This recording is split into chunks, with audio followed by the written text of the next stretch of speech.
शिवचरित्राच्या नवीन एपिसोडमध्ये आपल्या सर्वांचे स्वागत आहे। शहाजीराजे यांनी 1641 मध्ये जिजाऊमाता आणि शिवबांना बिजापूरमध्ये आणून ठेवले होते। बिजापूरमध्ये 2 ते 3 वर्षे शिवबाराजे होते। आता इतके वर्ष यवनांच्या राजधानीत राहिल्यामुळे शिवबाराजेंना तिकडची चालीरीती आणि यथास्थिती पूर्णतः समजली होती।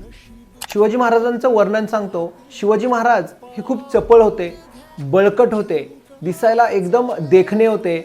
फक्त 14 वर्षाचे ते होते। त्यांची दूरदृष्टी सुद्धा एकदम विचारवंत होती।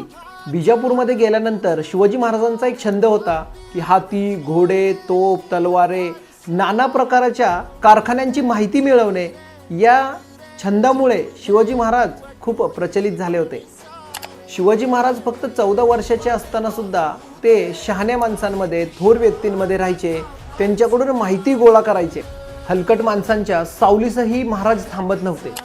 व्यसनी असेल, शोकिंग असेल, अशा माणसांचा शिवाजी महाराजांना तिटकारा होता।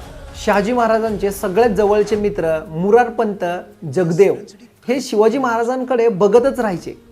त्यांची चाल, ढाल, रंग, वर्णन ह्या सगळ्या गोष्टींचे ते एकदम फॅनच झाले होते।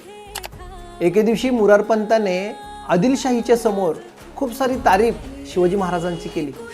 आता अशी तारीफ ऐकून बादशाहपती आदिलशहा खुश झाला आणि त्यांना आदेश दिला की शहाजीराजे मुरारपंत उद्या शिवबाला घेऊन दरबारामध्ये आले पाहिजे।